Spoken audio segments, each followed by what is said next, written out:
নমস্কার, আমি তপন মিশ্র। শুরু করছি নিখিলেশ দ্বিতীয় পর্ব। নিখিলেশ কলমটাকে শক্ত করে ধরে, চোখের দৃষ্টিকে স্থির করে লেখার কাগজের উপর রাখার চেষ্টা করে নিখিলেশ। চোখের সামনে ভেসে উঠতে থাকে আসানসোল শিল্পাঞ্চলে বন্ধ হয়ে যাওয়া একের পর এক কারখানার ছবি। তার সব ছবিকে ছাপিয়ে উঠে আসে তার জন্মভূমি ইস্কো কুলটি কারখানার বন্ধ হয়ে যাওয়ার সেই দুর্বিষহ ছবি, যার পোশাকি নাম ছিল বহু বিবর্তিত হতে হতে সেল গ্রোথ ওয়ার্কস। যে কারখানা একসময় ছিল বাঙালি শিল্পপতি স্যার রাজেন্দ্রনাথ মুখার্জি ও স্যার বীরেন্দ্রনাথ মুখার্জির বহু স্বপ্নের, বহু সাধের। যে কারখানায় দেশের মধ্যে সর্বপ্রথম লৌহ ও ইস্পাত উৎপাদিত হয়েছিল, যে কারখানার উৎপাদিত স্পাত পাইপ আজও সারা বিশ্বে ছড়িয়ে রয়েছে। এই সব কথা ভাবতে ভাবতে নিখিলেশ অনেকটাই নস্টালজিক হয়ে পড়েন। নিখিলেশ লিখতে বসে মনে করার চেষ্টা করেন, আচ্ছা, বিআইএফআরে চলে যাওয়ার ইস্কো কুলটি কারখানাকে বন্ধ করার উদ্যোগের বিরুদ্ধে ইউনিয়নগুলো কি যথাযথ ভূমিকা পালন করেছিল? কুলটি কারখানার শ্রমিকেরা কি সত্যি সত্যি সেই রকমভাবে প্রতিরোধে সোচ্চার হতে পেরেছিলেন? নিখিলেশ মাথার চুলের মধ্যে আঙুল চালাতে চালাতে মনে করার চেষ্টা করতে থাকেন। নিখিলেশের মনে পড়ে যায় ইস্কো কুলটি কারখানার প্রায় সবকটা ইউনিয়নই ছিল ইস্কো বার্নপুর কারখানার লেজুর মাত্র, যাদের নিজস্ব কোনো কার্যত অস্তিত্বই ছিল না। তাই বিআইএফআরে শুনানিতে সরাসরি হাজির হয়ে বক্তব্য জানানোর সুযোগই ছিল না ইস্কো ট্রেড ইউনিয়নগুলির। এই নাবালকত্বের সুযোগ নিয়ে বার্নপুরের ট্রেড ইউনিয়নের নেতারা কার্যত কুলটির ইউনিয়নের নেতাদের মাথায় ঘাড়ে কাঁঠাল ভেঙে তারা বার্নপুর ইস্কো পুনরুজ্জীবন প্রকল্পকে হাসিল করে নিতে সক্ষম হয়েছিলেন, আর শহীদ হয়েছিল ইস্কো কুলটি কারখানা। নিখিলেশের ওই কথা মনে করতে করতে বুকটা কেমন যেন মোচড় দিয়ে ওঠে।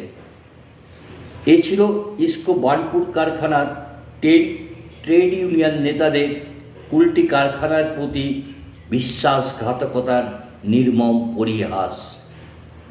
হ্যাঁ, বিশ্বাসঘাতকতা। নিখিলেশ এক সংবাদ মাধ্যমে দপ্তরে বসে জেনেছিলেন সেই সব কথা। ইস্কো পুনরুজ্জীবনের এক প্রস্তাব, যাতে স্পষ্ট করেই লেখা ছিল ইস্কো কুলটি কারখানা বন্ধের প্রস্তাব, সেই প্রস্তাবে স্বাক্ষর করে সম্মতি জানানোর পরেও ইস্কো বার্নপুরের নেতারা কুলটির শ্রমিকদের নিয়ে, কর্মচারীদের নিয়ে এক অদ্ভুত নাটক করেছিলেন।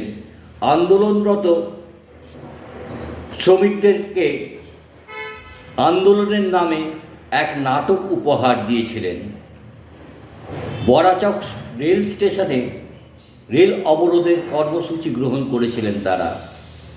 কুলটির শ্রমিক কর্মচারীদের নিয়ে যাওয়া হয় সেখানে এমন একটা সময় যেখানে সেই সময় কোনো রেল চলাচলের সময়ই ছিল না। এছাড়াও আন্দোলনের নামে নাটক করা হয় আসানসোলের ছাতা পাথরে রাস্তা অবরোধের নামেও। যখন তারা ইস্কো পুনরুজ্জীবনের প্রস্তাবে স্বাক্ষরের মাধ্যমে আগেই ইস্কো কুলটি কারখানা বন্ধের প্রস্তাবকে মেনে নিয়েছিলেন, তা সত্ত্বেও এই নাটক চলতে থাকে। এইভাবেই ইস্কো কুলটি কারখানার কফিনে তারা পেরেক পুঁতে দিয়েছিলেন। এরই মধ্যে বরাচক স্টেশনে রেল অবরোধ চলাকালীন ইসকো অফিসার্স অ্যাসোসিয়েশনের এক নেতা এই বিষয়টি ফাঁস করে দিতেই তার বক্তব্য রাখার সময় তার মাইক কেড়ে নেন তারা। এইসব ঘটনা ঘটেছিল ইসকো কুল্টি কারখানা বন্ধ হওয়ার আগে। তাই এই অবস্থায় দাঁড়িয়ে স্বেচ্ছাবসরের মাধ্যমে ইসকো কুল্টি কারখানাকে বন্ধ করতে বিন্দুমাত্র অসুবিধায় পড়তে হয়নি কর্তৃপক্ষকে। ভিআরএস প্রদানের মাধ্যমে শ্রমিক শূন্য, উৎপাদন শূন্য করে ফেলা হয় ইসকো কুল্টি কারখানাকে। নিখিলেশ এই রকম বহু বিশ্বাসঘাতকতা, অকৃতজ্ঞতার ঘটনা প্রত্যক্ষ করেছেন তার সাংবাদিকতার জীবনে, যেগুলো মনে করলে তার ঘৃণায় তার গা গুলিয়ে আসে। আর নিখিলেশ এই আবেগতাড়িত হয়ে পড়ার জন্যই আর লিখে উঠতে পারেন না। কিন্তু নিখিলেশ তো লিখবেনই, লেখাই তো তার কাজ। না লিখলে মানুষ জানবে কী করে গল্পের ভেতরে গল্পের কথা, ঘটনার পেছনে লুকিয়ে থাকা আরও ঘটনার কথা। নিখিলেশ তো তাই সব কিছু জানাতে চায় পাঠককে, শ্রোতাকে। কিন্তু নিখিলেশ পারবেন কি শেষ পর্যন্ত? নজর রাখুন আগামী পর্বে। আবার আসব সোমবার।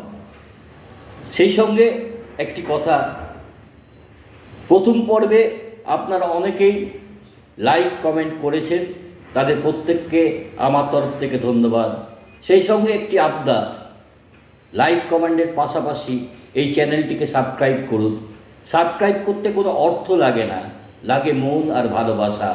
আর এই ভালোবাসা পেলে আমি আরও উৎসাহিত বোধ করব নিখিলেশের কথা আপনাদের সামনে হাজির করতে। ভালো থাকবেন।